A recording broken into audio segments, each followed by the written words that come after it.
हाय प्यारे बच्चे, good morning all of you. कैसे हैं आप लोग? अच्छे और स्वस्थ हैं? चलिए तो प्यारे दोस्तों, पिछली वीडियो में हम लोगों ने ईट के लेक्चर को देखा था। अब इस वीडियो में उसके कुछ एग्जांपल्स देख लेते हैं, ठीक है? चलिए ध्यान दीजिएगा।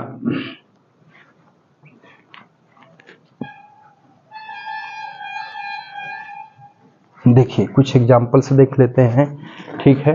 तो फिर बातचीत को आगे बढ़ाएंगे। देखिए तो जैसे में देखो देखो कामा यह एक कीमती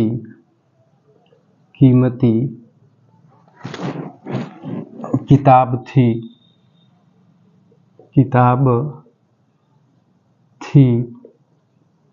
परंतु अब यह एक फटी हुई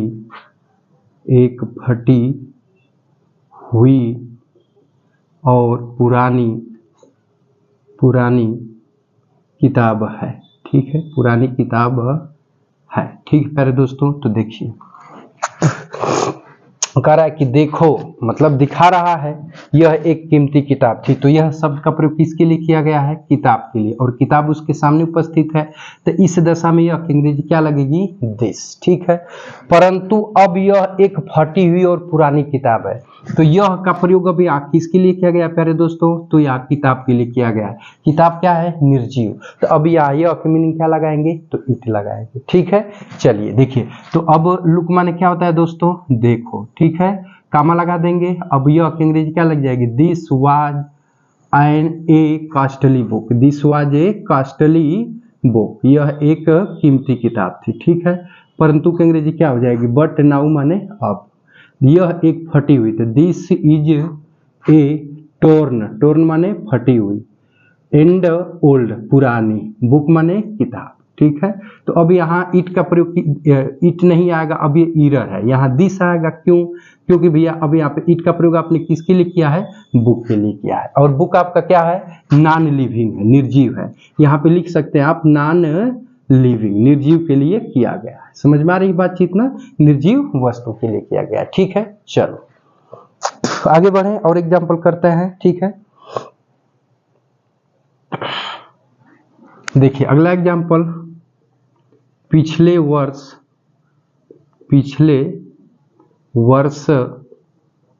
मैंने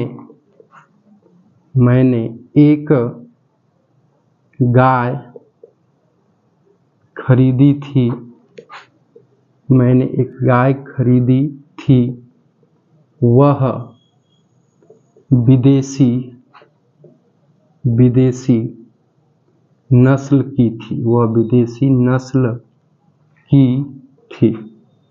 वह विदेशी नस्ल की थी। ठीक है दोस्तों, चलिए अब देखिए थोड़ा सा लेक्चर पे ध्यान दीजिएगा। कह रहा है कि पिछले वर्ष मैंने एक गाय खरीदी थी, वह विदेशी नस्ल की थी। ठीक है, तो देखिए तो पिछले वर्ष की मीनिंग क्या हो जाएगी? Last year. ठीक है, मैंने एक गाय खरीदी थी, तो आई बाट ए काउ। ठीक है, मैंने एक गाय खरीदी थी। ठीक है, वो विदेशी नस्ल की थी। तो यहाँ पे वह शब्द का प्रयोग किसके लिए किया गया है? गाय के लिए। ठीक है, वह विदेशी नस्ल की थी, तो वह थी का मतलब कौन थी? गाय थी। ठीक है, तो वह शब्द का प्रयोग जब यहाँ जानवर के लिए किया गया तो वह की मीनिंग क्या लग जाएगी? It was of a foreign breed, विदेशी नस्ल की थी। बस यहाँ पे लगा देंगे फुल स्टॉप। तो ईट का प्रयोग किसके लिए आपने किया है? तो काऊ के लिए। काऊ क्या है? एनिमल है। क्या है दोस्तों? एनिमल है। ठीक है, बस यहाँ पे फुल स्टॉप। चलिए थोड़ा सा स्याही डाल ले प्यारे दोस्तों, तो बातचीत आगे बढ़ा रहे हैं।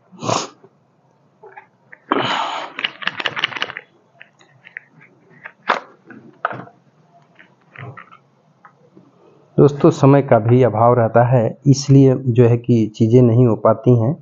समझ रहे हैं ना? अब इसमें जो है कि चीज़ों को धीरे धीरे तो लेकर चलना है।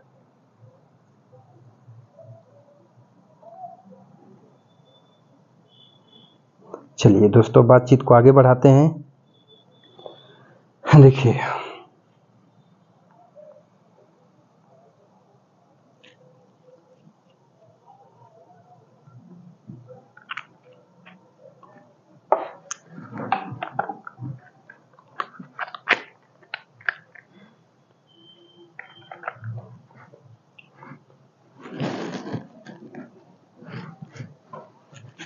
चलिए दोस्तों, हो गया। चलिए बातचीत को आगे बढ़ाते हैं। देखिए मिटा देता हूं।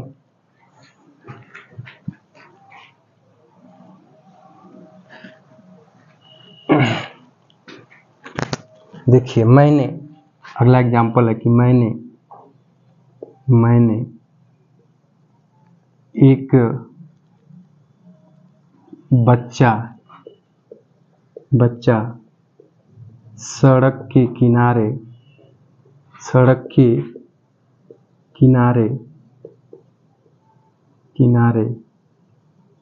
पड़ा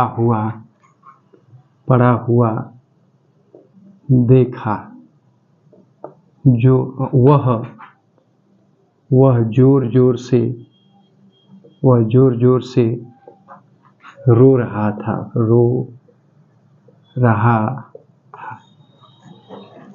देखिए ध्यान दीजिए, कर्ता देखिए तो आई सा एन इन्फेंट, मैंने एक बच्चा देखा। कहाँ देखा भैया? तो सड़क के किनारे पड़ा हुआ, तो laying by the road side, सड़क के किनारे। ठीक है, कह रहा है कि वह जोर जोर से रो रहा था। तो वह रो रहा था का मतलब, तो वह शब्द का प्रयोग यहाँ किसके लिए किया है?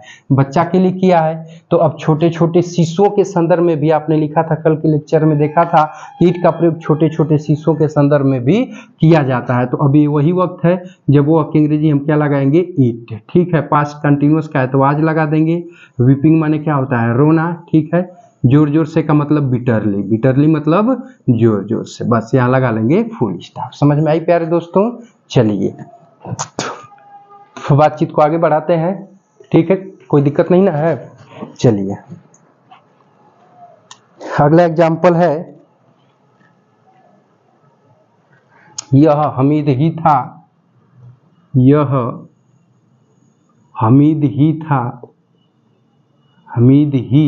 था जिसने तुम्हारा पर्स चुराया था। जिसने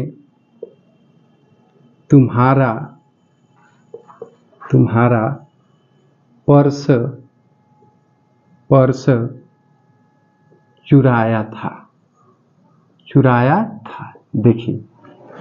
देखिए कह रहा है कि यह हमीद ही था। तो हमीद अब कोई बड़ा व्यक्ति ही तो पर्स चुराएगा ना? बोलिए चुराएगा कि नहीं चुराएगा? तो अब यह वही जगह है जब यह कि अंग्रेजी के लिए इट का प्रयोग करेंगे, और इट का प्रयोग एक पूर्ण वयस्क व्यक्ति के लिए किया जा रहा है। ठीक है, तो यह हमीद ही था। ठीक है, तो इसकी मीनिंग होगी कि इट वाज हमीद, यह हमीद ही था। ठीक है, अब उसके बाद जिसने तुम्हारा पर्स चुराया, तो हु स्टोल योर पर्स, जो तुम्हारा पर्स चुराया था। ठीक है, बस यहां पर लगा लेंगे फुल स्टॉप। समझ आई बातचीत? चलिए बहुत ही प्यारे दोस्त हैं, एक और एग्जाम्पल कर लेते हैं।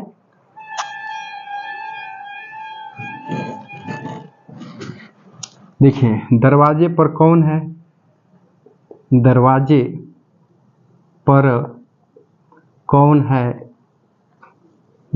पर कौन है? मैं हूं। ठीक है, मैं हूं राकेश। ठीक है, देखिए तो दरवाजे पर कौन है, तो इसका अनुवाद बनाएंगे तो who is at the door, दरवाजे पर कौन है। ठीक है, कह रहा है कि मैं हूं तो राकेश कोई बड़ा व्यक्ति है।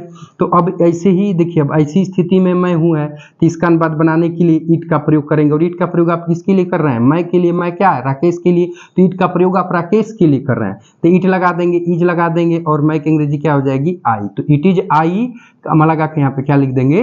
राकेश। ठीक है प्यारे दोस्तों, तो ये कुछ नॉमिनेटिव पर्सनल प्रोनाउन के रूप में इट का यूज रहा, जिसको आपने बोर्ड पर समझ लिया। ठीक है दोस्तों, तो उम्मीद करता हूं कि आज का एपिसोड ये अच्छा लगा होगा तो लाइक एंड शेयर जरूर करिएगा। चलिए अब छोटे छोटे 2-3 मैं लिख देता हूं एग्जाम्पल, उसको आप लोग बनाएंगे। ठीक है,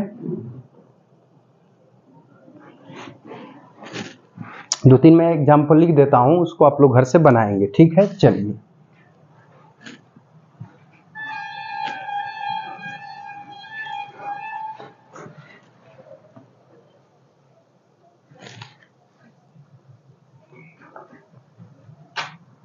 देखिए मैंने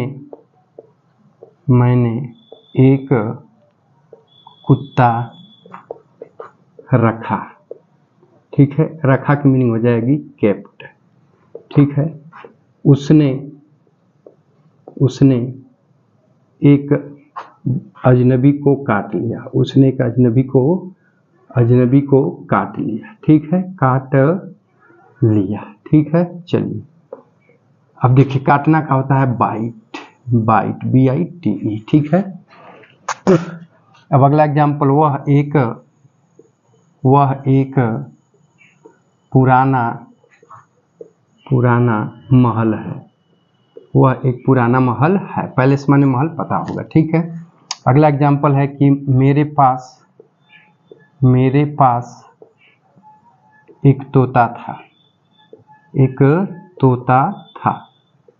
ठीक है, वह कुछ बोलता था। ठीक है, चलिए समझ में आ रहा है? का दो और लिख दें?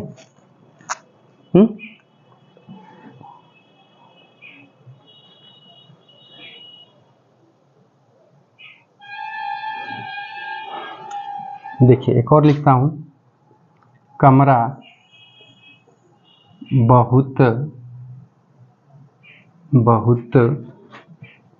बड़ा था और वह हरे रंग से पुता हुआ था।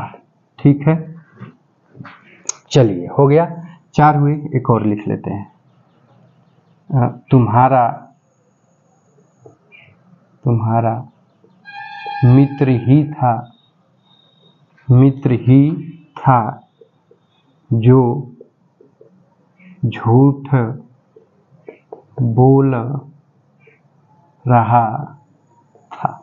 ठीक है, चलिए कितने हुए? 5 सेंटेंस हुए। तो पांचों को बनाइएगा। बाकी जो है इट का न्यूट्रल यूज होता है उसको हम लोग अगली वीडियो में देखेंगे। ठीक है प्यारे दोस्तों, तो इतना आप करिएगा। इसके बाद शेष मिलते हैं नेक्स्ट वीडियो में। तो now thanks for watching this video and please go subscribe my channel.